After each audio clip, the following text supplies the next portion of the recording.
Voltamos ao vivo. Amém. Você já achou aí? Primeira carta aos Coríntios. Vamos ler primeiramente. No final eu recolho as ofertas, amém? Amém. No final do culto aí eu pego a sua contribuição financeira para que a obra continue. Amém. Mas enquanto isso vamos lendo a palavra de Deus e dentro em breve teremos o serviço da ceia. Amém? Amém. 1 Coríntios capítulo 11, versículo de número 33.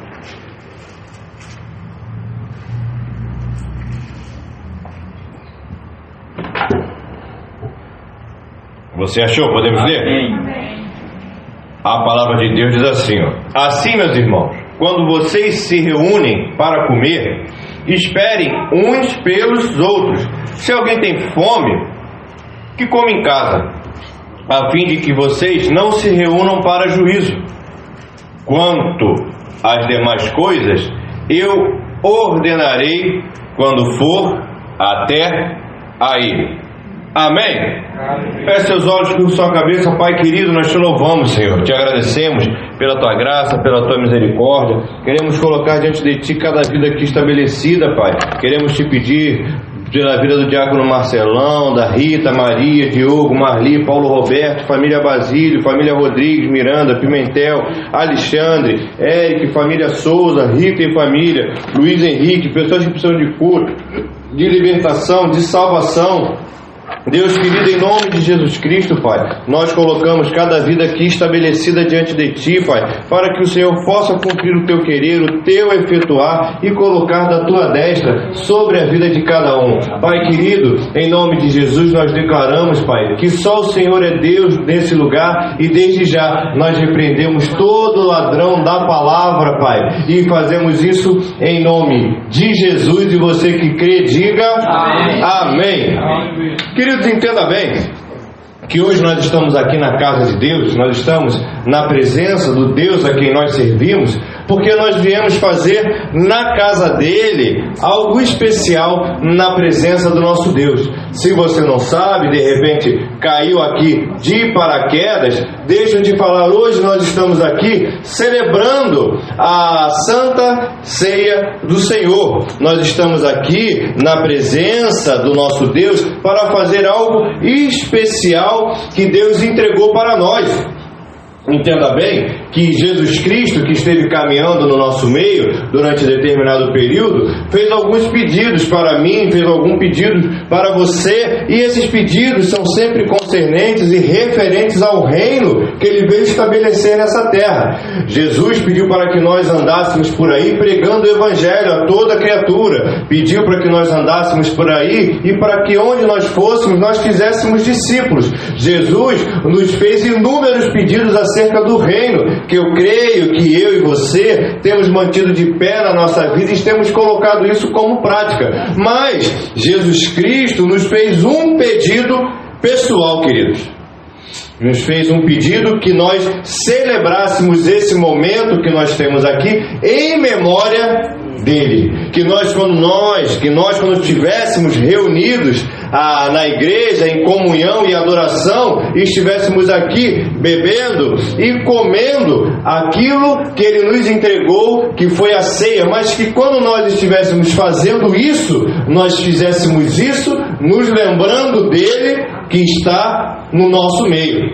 E essa carta de Coríntios é uma carta que Paulo ele escreve num momento especial da vida dele para o povo que está estabelecido na Grécia naquela época. A maioria dos membros dessa igreja ali estabelecida são pessoas que se converteram direto do paganismo para o cristianismo. Foram pessoas que não tiveram aquelas experiências dentro de outras religiões e de outras filosofias. Essas pessoas que acabaram de se converter foram estabelecidas dentro de uma igreja, e dentro daquela igreja uma ia trabalhando na outra, uma ia admoestando, uma ia liderando a outra. Contudo, você ouviu o que eu disse aqui anteriormente, que eram pessoas que tinham acabado de se converter, neófitos, assim eu posso dizer, e estando ali dentro daquela situação, quando eles se juntavam, ninguém sabia muito bem o que estava fazendo. Ninguém sabia perfeitamente como deveria ser conduzida, porque o número de membros era muito grande e aqueles que estavam ali estabelecidos tinham acabado de adentrar naquela nova realidade. Eu não sei, de repente, se você já teve essa oportunidade de, dentro do seu trabalho, trabalhar numa repartição, trabalhar dentro de uma situação, dentro de um alojamento no seu trabalho, onde todos os trabalhadores eram novos naquele lugar, e que de vez em quando a superintendência saía para fazer alguma coisa e ficava todo mundo junto ali, tendo que um cego lidar com o outro, porque afinal de contas, quando um não sabe trabalhar e se junta com o outro que também não sabe, a chance de acontecer coisa errada é muito grande, igreja. Nessa igreja, as coisas aconteciam mais ou menos dessa forma. Seria como se juntassem dois advogados que acabaram de se formar, começassem ali, eles não conhecessem muito bem da lei, e um tivesse que ajudar o outro. Um tivesse que ajudar o outro a fazer petições, ou então um médico, um enfermeiro que está ali, duas pessoas que estão conversando juntas, se tremendo de medo para tirar o sangue de alguém, e aí um vai tirar e aquele que sabe menos do que está tirando está ajudando, a situação fica uma verdadeira perdição. Essa igreja ali estabelecida andava mais ou menos dessa forma, e comportamentos que eram considerados normais e mundanos estavam sendo estabelecidos dentro da igreja, porque não tinha-se ali dentro daquele povo alguém com uma experiência maior e com um conhecimento mais profundo da palavra que pudesse dizer: para com esse negócio aí, porque não é assim que funciona.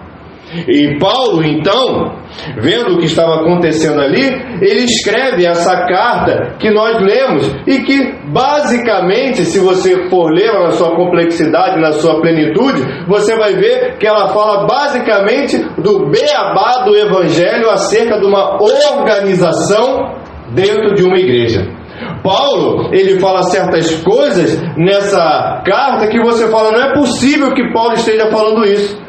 Porque, afinal de contas, você que já tem uma certa caminhada dentro do Evangelho, você, quando se depara com certas coisas dentro dessa carta, é como se ele estivesse falando que a roda é redonda. Para você, isso já acontece de maneira natural, mas para aqueles homens que ali estavam, era tudo uma grande novidade. Eu não sei se você sabe, mas de repente você está chegando na igreja por agora. Aí quando você chega aqui na igreja, você ouve uma determinada música aqui do irmão Gil cantando: eu te agradeço, Deus, por se lembrar. Aí você fala: nossa, que música legal, eu não conhecia. E aí hoje em dia, com a facilidade da internet, você quando busca lá no YouTube, a música que é novidade para você, já tem mais de 20 anos que é cantada. Porque, queridos, para o neófito, para o novo na fé, tudo é uma grande novidade na vida dele. E certas coisas têm que ser explicadas para aquela pessoa que está chegando na igreja agora. Você que está me entendendo, diga amém aí no seu lugar. Amém. Não obstante a isso, Paulo, nesse verso, nesse capítulo de número 11, ele começa a dar instruções acerca da ceia. Ele começa, por exemplo, explicando para aquelas pessoas que lá estão que a celebração da ceia é algo que nós fazemos em homenagem ao Deus que nós servimos. Ele fala também que o pão representa o corpo de Cristo. E o cálice representa o sangue da nova aliança. E de repente você lendo isso na carta de Paulo, você fala: me conta uma novidade aí, Paulo, porque isso tudo eu já sei. Olha para a cara desse crente aí do lado dele e pergunta: crente, tu já sabia dessa? Já sabia dessa, Bernardo? Sabia, Bernardo. Sabia. Não sabia não? É novidade para você? O quê? Ele não sabe nem do que eu estava falando, né, Bernardo? Queridos, entenda bem que pra gente que já tem uma certa caminhada, que já tem mais de 10 anos de Evangelho, você já tem mais de 10 anos de Evangelho? Amém. Amém. Vamos parar nos 10 mesmo, para não... Já tem mais de 10 anos, Bernardo? Credo! Não. Tem quantos anos, Bernardo?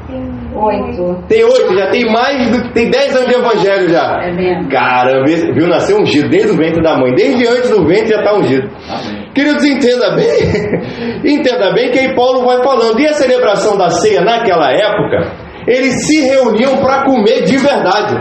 eles botavam a mesa, cada um trazia um frango de padaria, cada um trazia um treco de casa, e desde aquela época, veja você, Vanderlei, já tinham aqueles que eram chamados de espertos. Ó o esperto aqui, ó. Eu não sei se é do teu tempo, mas você organizava festa, aí o cidadão chegava lá com Guaraná Toby, mas na hora de beber o Guaraná, ele queria beber qual Guaraná? O Antártica. Aí, ó, tá vendo? Você já passou por essa experiência também. Deus te revelou, não foi foi em oração. Porque, queridos, o esperto desde aquela época, o rapaz levava Guaraná Toby e na hora de beber o Guaraná, ele queria beber Guaraná Antártica.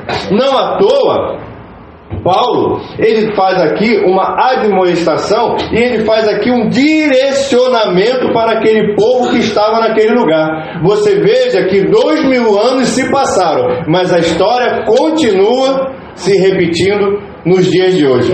Entenda bem que até quando tem festa na igreja, isso acontece dentro da festa da igreja. O pessoal traz pipoca e come bolo.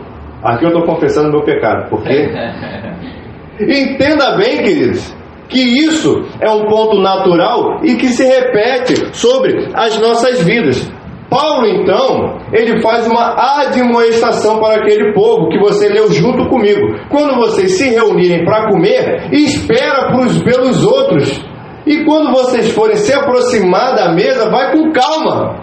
Se eu pudesse escrever uma nova versão, aproveitando aqui que o diácono Vanderlei falou de inúmeras versões, se eu fizesse uma versão minha, eu escreveria assim: pessoal, se você está morto de fome, come em casa, mas não faz vergonha na igreja, e espera os outros chegarem, porque vai ter mais gente. Porque o que acontecia é que o pessoal ia chegando na igreja naquela época, se dava conta daquele banquete e começava todo mundo a comer antes da hora.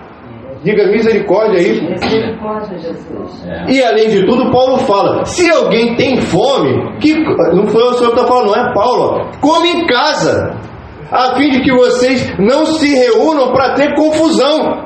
Ele fala: olha, forra o estômago em casa, come, faz um sanduíche, e depois você vem para a igreja para cear com os irmãos. Porque o que acontecia naquela época é que as pessoas elas iam para a igreja e avançavam na mesa.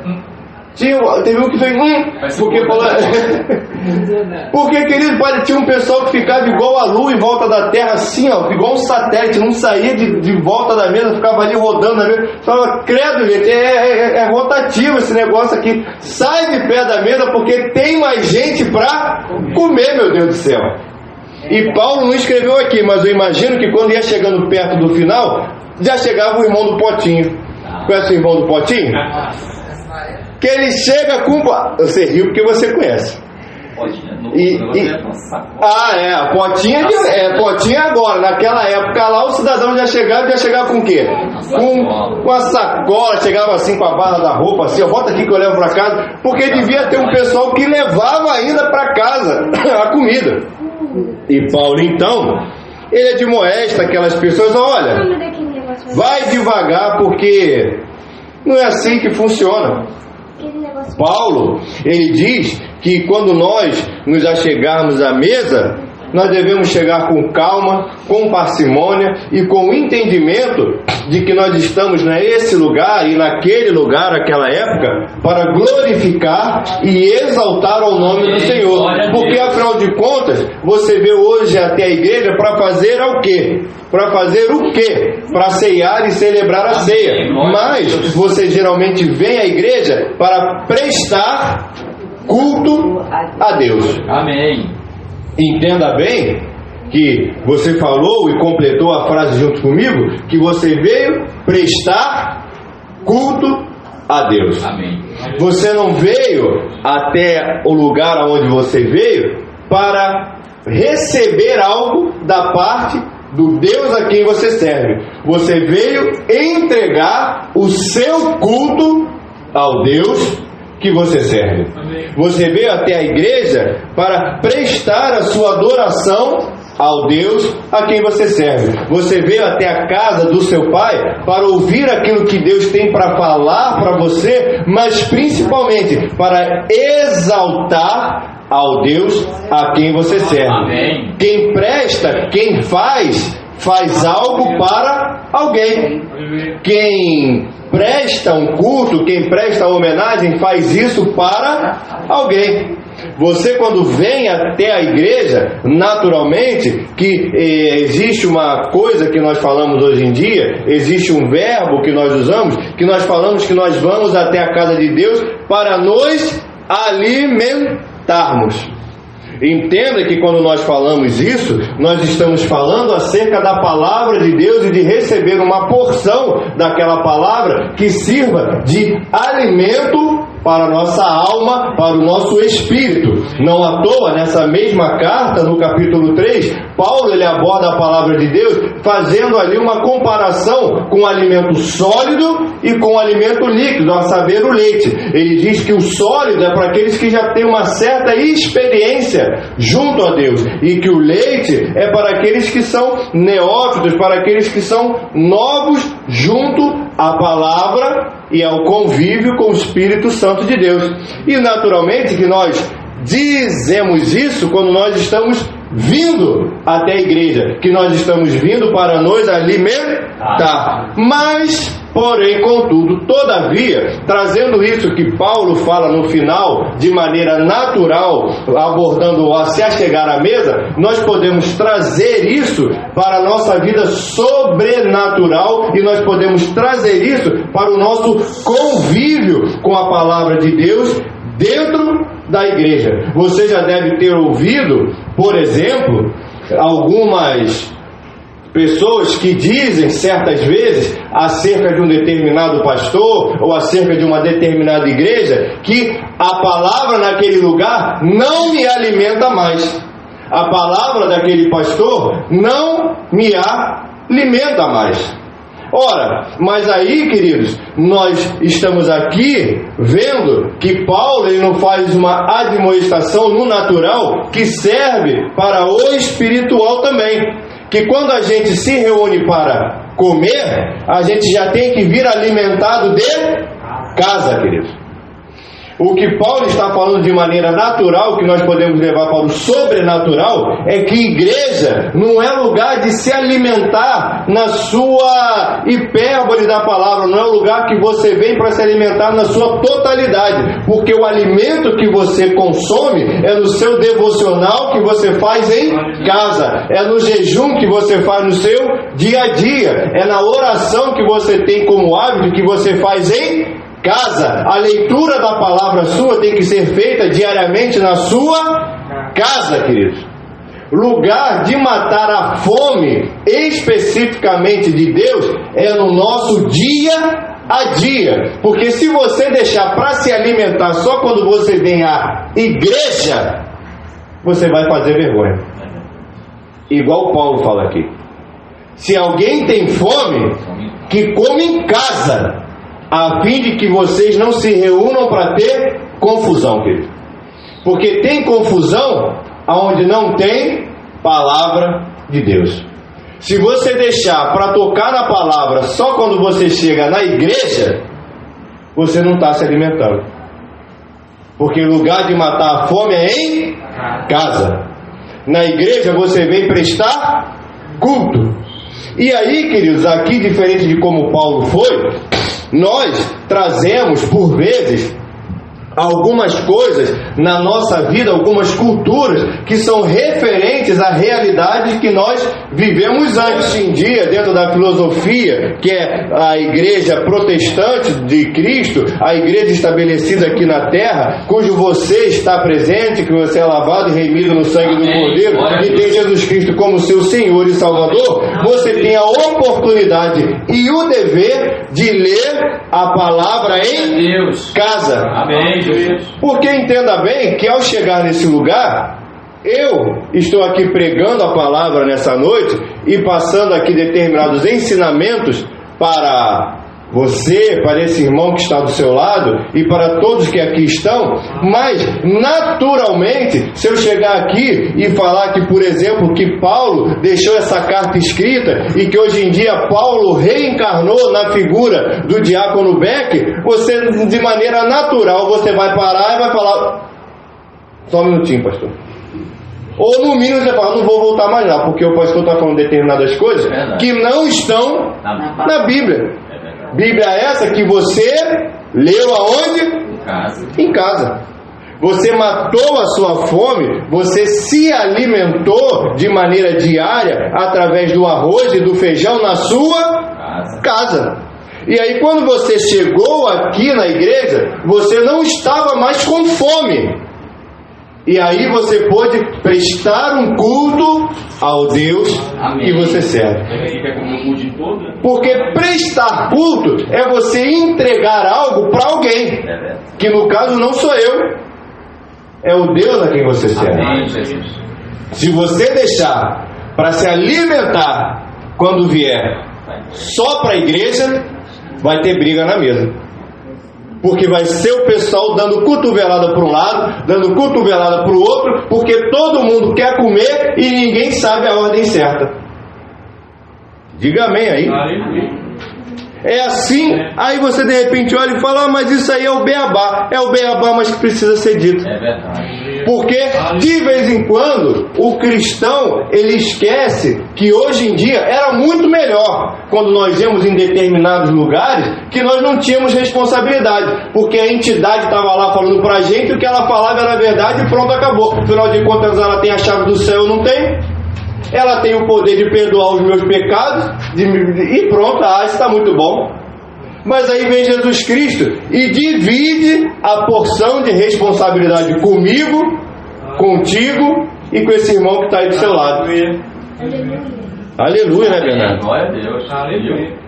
Olha para esse irmão que está aí do seu lado e fala para ele, meu irmão, você tem uma responsabilidade, tá vendo? A hora de ir embora é agora, porque em outros lugares você não tem, mas aqui você tem responsabilidade. Amém. Mas tem um plus para essa responsabilidade, que ela te dá a garantia da sua entrada no céu, porque só tem essa responsabilidade quem é lavado e remido no sangue do Cordeiro, e que tem sim, não a chave do céu, mas que tem a sua entrada garantida, porque foi comprada na cruz do Calvário através do sacrifício de Jesus Cristo. Muitos não entendem esse mistério muito grande, e muitos não entendem a palavra de Deus, e você pode entender porque Deus deixou disponível para mim, para você, o Espírito Santo que revela cada letra, que revela cada coisa, e isso não está disponível em qualquer lugar não, só está disponível nessas igrejas que estão abertas no dia dessa noite e que estão celebrando a ceia e confessando que não existe outro Deus além de Jesus Cristo. Eu não sei se você serve a esse Cristo que é vivo e poderoso, mas levanta as tuas mãos aí para o céu e começa a engrandecer o nome dele, porque ele te deu deveres, ele te deu responsabilidade, mas ele te deu também a oportunidade de ter os pecados perdoados e de ter a sua entrada no céu. Então bata na palma do seu irmão e fala, olha, nos encontramos lá no céu e aqui na igreja de Nova Vida do Catete também, queridos. Glória a Deus. Aleluia. Amém. Paulo ele vai dizendo o beabá. Ele vai dizendo que, olha, existe entre vocês pessoas, por exemplo, que elas precisam de admoestações, que elas precisam ser disciplinadas, que elas precisam entender certas coisas do Evangelho para que elas não sejam condenadas dentro da igreja como aqueles que são condenados e que não fazem parte da igreja. E entenda bem, se não tiver de repente uma pessoa que tenha mais tempo de evangelho do que você e do que eu, para te explicar como funciona a igreja do Senhor, você fica navegando a revelia. Entenda bem que, por exemplo, na igreja de Nova Vida do Catete, nós temos alguns usos e costumes, que de repente, você ao chegar aqui não sabe.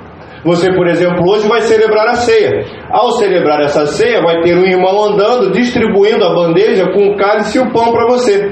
Vai ser dito, por exemplo, para você que essa mesa não é da igreja, que essa mesa é do Senhor Jesus Cristo. Todo aquele que se arrepender e confessar os seus pecados pode se aproximar dela. Amém, Jesus. Se não tiver os diáconos aqui, de repente o irmão Gil, que já está careca de saber dessas coisas, para te explicar, você não vai entender. esses usos e costumes que são da igreja de Nova Vida do Catete. Assim como existem usos e costumes que são concernentes ao Evangelho do Senhor Jesus. E se não tiver pessoas com mais tempo de caminhada para colocar diante de você aquilo que precisa ser feito, você jamais vai aprender, caso você não tenha contato direto com a palavra de Deus.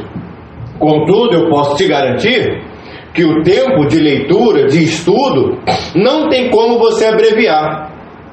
Não tem como, por exemplo, diante da superação dos pecados e da aceitação de Jesus Cristo como seu Senhor e Salvador, em uma semana você deter o mesmo conhecimento que a diaconisa Nilma, por exemplo, com a caminhada que ela já tem dentro do Evangelho e das coisas que ela já viu. Porque, queridos, dá para abreviar muita coisa, dá para comprar até muita coisa pela internet, mas intimidade e conhecimento só se adquire com o tempo, queridos. Não tem como abreviar isso. Não tem como você comprar isso. Não tem como você dar um jeitinho de fazer com que isso chegue às suas mãos de maneira mais rápida. Não existe micro-ondas da fé, queridos. O que existe é o tempo de convívio e intimidade com Deus. Aleluia. Não tem como nós compararmos, por exemplo, a minha caminhada dentro do Evangelho com a caminhada dentro do Evangelho do pastor Roberto, por exemplo. Pastor Roberto tem de pastoreio o tempo que eu tenho de vida. Como pode se comparar uma caminhada X com uma caminhada Y, que é muito maior? Por mais, de repente, que existem pontos e vírgulas, o tempo em campo, dentro de qualquer situação, é um indicativo maior de qualquer coisa. Uma pessoa que está mais tempo no hospital, ela tem mais conhecimento. Uma pessoa que está mais tempo dentro de um campo de batalha, ela tem mais conhecimento. Uma pessoa que tem 40 anos só de pastoreio, tem mais tempo de convívio, de conhecimento do que eu que tenho 40 anos de vida, querido.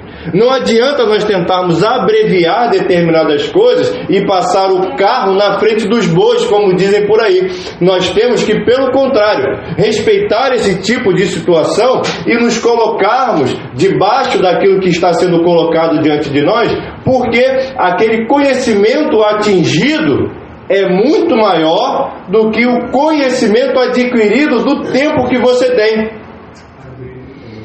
E isso não tem como a gente dar jeitinho. Isso apenas é o tempo, querido. E quem vê de repente a intimidade de determinadas pessoas com Deus, não vê o tempo que aquela pessoa gastou para ter um relacionamento com Deus que foi construído não vindo até a mesa, mas em oração na sua casa. Quem vê a intimidade de determinadas pessoas com Deus a quem serve e faz algum tipo de julgamento, não tem um termômetro ou uma métrica para medir o tempo que foi gasto e aplicado, que foi feito não aqui perante a mesa, mas que foi feito em casa. Porque é em casa que a gente mata a fome. Entenda bem, queridos, que nós temos que respeitar esse tipo de coisa. E ao chegarmos na casa de Deus, quando nós olhamos para o culto aqui estabelecido, tem vezes que nós aqui chegamos e nós não conseguimos, por vezes após vezes, designar a Deus de maneira devida o culto ao qual Ele merece. Porque nós chegamos na igreja partindo do princípio que quanto tempo a gente fica aqui dentro prestando culto a Deus? 1 hora, 40 minutos e assim por diante. E o tempo que você passa lá fora são todas as 23 horas que sobraram. De repente você dorme 8, já sobram 15 por aí. Você fica no seu trabalho e assim por diante. Se o alimento que for servido for apenas uma refeição por dia que você come aqui, você vai passar fome. E aí quando você chegar na mesa, vai fazer vergonha. O alimento a alimentação, o principal que nós comemos, nós devemos fazer na nossa casa. E nos achegarmos na mesa do Senhor é um momento de celebração que nós temos, de lembrarmos aquilo que Ele fez por nós. Imagine bem se a gente deixasse para se alimentar na festinha da criança de 1 ano. Vai se alimentar de bolo, de queijo, queijadinha. Queridos, a festa de aniversário é o lugar de celebrar o aniversariante, porque a comida a gente fez em casa. Entenda bem, queridos, que existe algo de Deus para nossas vidas reservado naquilo que refere-se à igreja.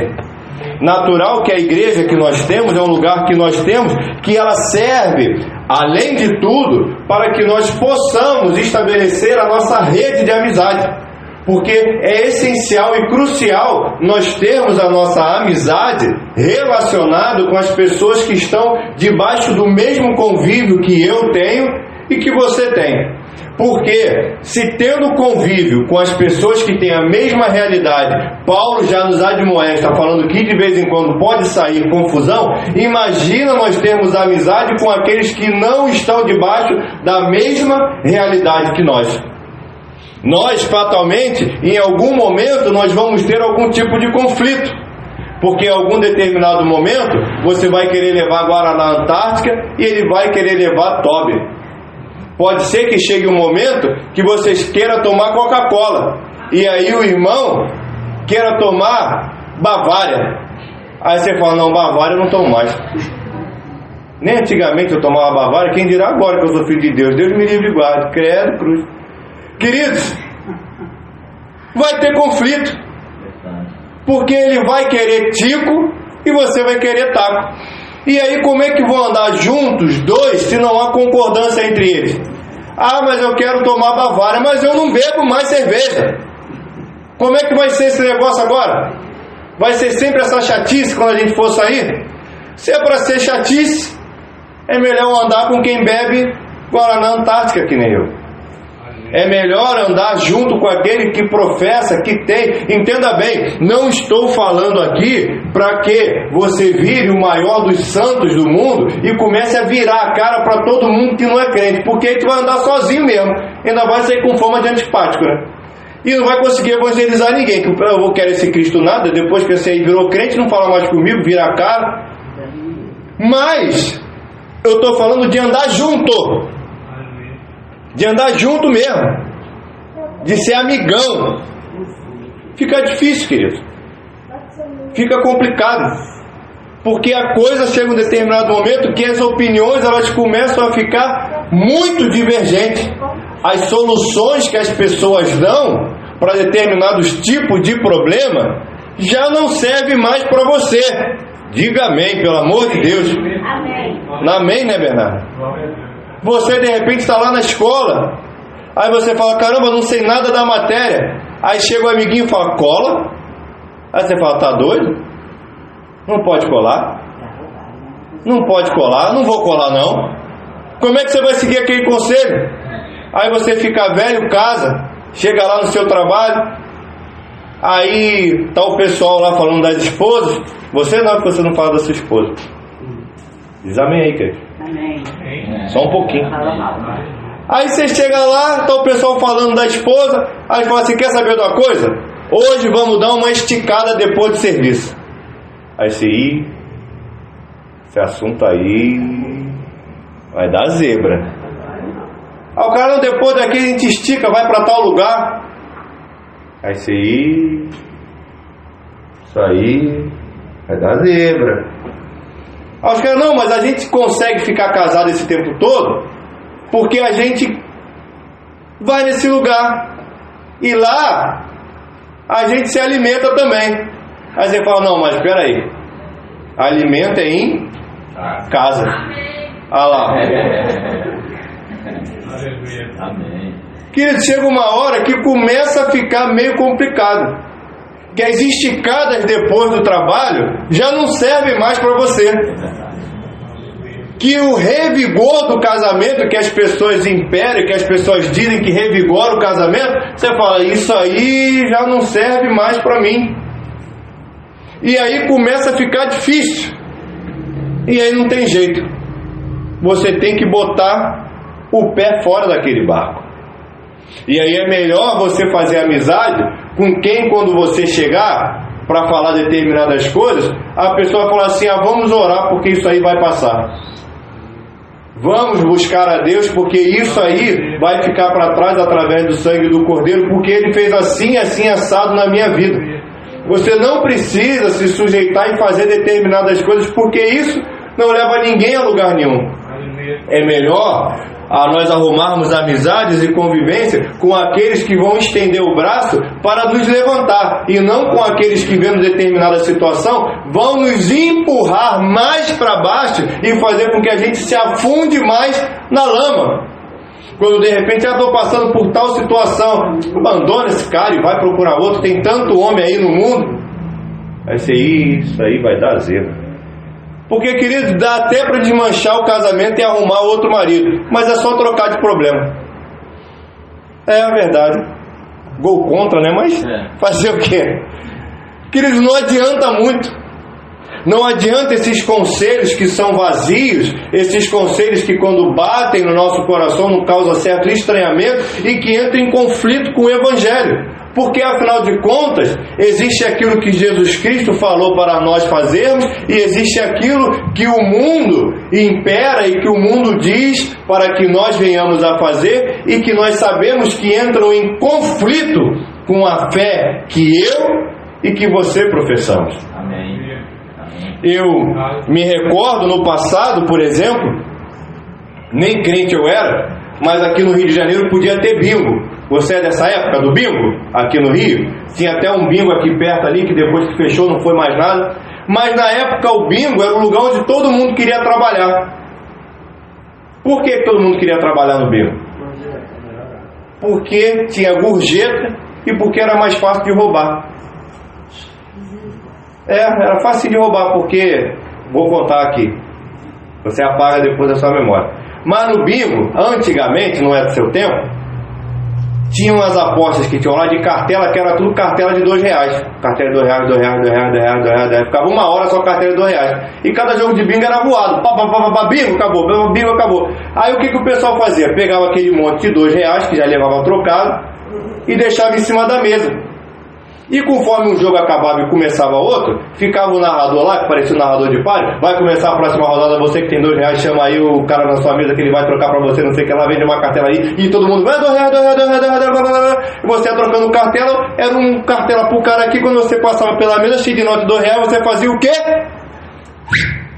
Ia passando a mão na nota de R$2 de todo mundo. Aí, você é crente. Chega o cara pra você e fala: vamos trabalhar no bingo. Aí você já fala assim: pô, no bingo? Pô, mas eu sou crente. Ai, ui. Por que eu vou trabalhar no bingo? Aí o cara fala pra você: porque lá é facinho de roubar. Aí você fala: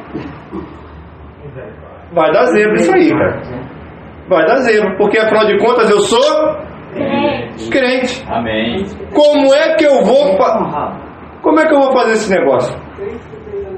Querido, tem coisas ainda, apesar do mundo dizer que não, e esse conceito, você entenda o seguinte, que eu disse aqui no início da palavra. Paulo, ele mandou essa carta para a igreja de Coríntios, porque existiam conceitos mundanos que estavam entrando na igreja naquela época. A gente passa o tempo e a gente chega em 2025 e eu tenho que chegar aqui e lembrar para você que tem coisas ainda que crente não faz. Apesar de ter gente falando que crente pode fazer tudo. Queridos, entenda bem, você pode fazer o que você quiser, mas daí a ter comunhão com Jesus Cristo vai ficar difícil. Vá fazer o que você quiser, você pode. Existem alguns conceitos hoje em dia, e nós vemos até alguns pastores falando, que Deus me fez, que Deus te fez para ser feliz. Glória a Deus por isso, porque até a página 1 é bem verdade. Mas se você andar por aí fazendo tudo aquilo que te traz felicidade, Vai dar zebra. Vai dar zebra. Porque tem certas coisas que te traz felicidade que não estão referentes à palavra de Deus. De repente aquela esticadinha depois do trabalho que você fica olhando e fala, isso vai dar zebra. Você fala, ai, ai, ai, ui, ui. Que aí você se lembra antes de você se converter, onde você estava? Lá dando o raio da esticadinha. Aí você lembra da esticadinha e fala, eu estou lembrando aqui. Até que é legal, sabe? Mas agora eu sou? Tem dois que se converteram. Mas agora eu sou? Eu não posso mais. Poder, você até pode. Mas aí ter comunhão com Cristo, aí fica difícil. Afinal de contas, querido, para que nós possamos ter a comunhão com Jesus Cristo, a gente tem que abrir mão de certas coisas. Para que você possa, por exemplo, manter esse bom trabalho que você tem, diga amém, você tem que abrir mão de certas coisas. Você hoje em dia tem que dormir menos, porque você tem que trabalhar mais para poder manter aquele carro bonito que você tem. Para tudo a gente tem que abrir mão de certas coisas. E para servir a Jesus Cristo não tem jeito, querido. Não tem como abreviar. Não tem micro-ondas da fé. A gente tem que abrir mão de certas coisas. Porque Deus te fez para ser feliz, sim. Isso é uma verdade. Mas não é para você sair por aí fazendo tudo que te deixa feliz, se aquilo for contra a palavra de Deus. E queridos, entenda bem que existe um momento dentro da nossa caminhada que a gente tem que dar um passo à frente. Em tudo na vida é assim. E para que nós possamos andar para frente, algumas coisas têm que ficar para trás. No outro dia eu estava vendo um filme de pirata. Aí o navio precisava andar mais rápido. Aí o pirata falou assim, mas o navio não consegue ir mais rápido. Aí ele falou assim, olha, para o navio ir mais rápido, a gente tem que jogar algumas coisas para fora. Aí eles começaram a pegar algumas cargas, ó, pega as cargas que não servem para nada e começa a jogar para fora para o navio andar mais rápido. Aí os tripulantes começaram a jogar os negócios para fora e o navio bateu em retirada. A vida com Cristo, a vida com Deus não é muito diferente. Para que a gente possa andar para frente de maneira mais rápida, algumas coisas a gente tem que tirar do nosso navio.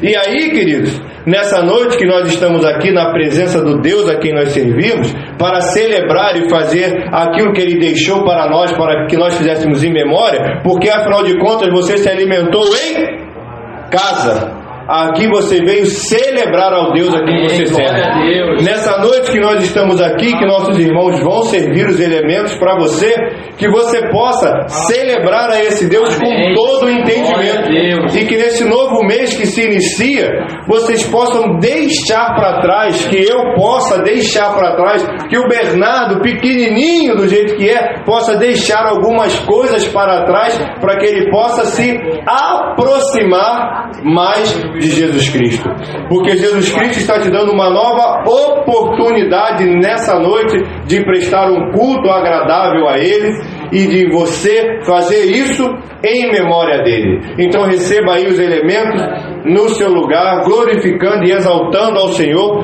pois Ele é digno de todo louvor e de toda adoração. Amém. Amém. Preste o seu culto nessa noite ao Deus a quem você serve e faça isso em memória dele. Sua cabeça, Pai querido, Deus amado, nós te louvamos, Senhor, te agradecemos, Pai.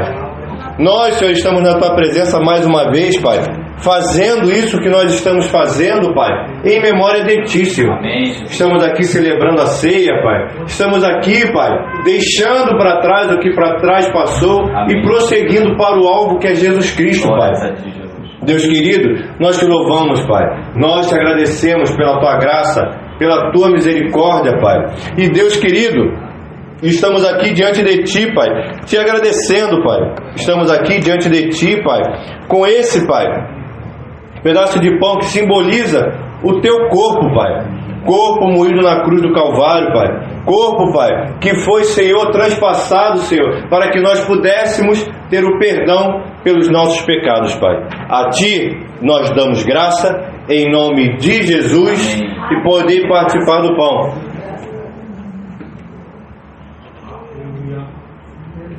Abre o seu cálice com cuidado. É com cuidado, hein, Bernardo? Não vai sujar sua camisa aí. Olha lá. Abre aí com cuidado. Bernardo está com dificuldade. E eu não vou enganar não, que eu também. Mas Deus me ajuda. Pronto. Deus me deu vitória. Feche seus olhos. Queridos, esse aqui é o cálice da nova aliança, que simboliza o sangue de Cristo. E todas as vezes que nós bebemos esse cálice, nós fazemos isso em memória de Cristo. Todas as vezes que nós comemos desse pão e bebemos desse cálice, nós anunciamos a morte do Senhor até que Ele venha. E nós fazemos isso hoje em memória do Cristo a quem nós servimos. Pai querido, perdoa os nossos pecados, Pai. Perdoa as nossas falhas, Pai. Nos dá a oportunidade, Senhor. Nos fortalece para que nós possamos deixar para trás o que para trás ficou, Pai. E em nome de Jesus, Pai, nos recebe, Senhor, na sala do trono, Pai. Nos abençoa, nos livra, nos guarda de todo mal, Pai. E, Senhor, Deus Todo-Poderoso, que nós, Pai, sejamos perdoados pelo nosso pecado através do sacrifício de Jesus Cristo, Pai, para louvor da Tua glória, Pai. E que seja, Senhor, representado e que seja, Senhor, colocado em memória novamente aquilo que o Senhor fez por nós, Pai. É o que eu te peço, te louvo e te agradeço em nome de Jesus, poder participar do cálice.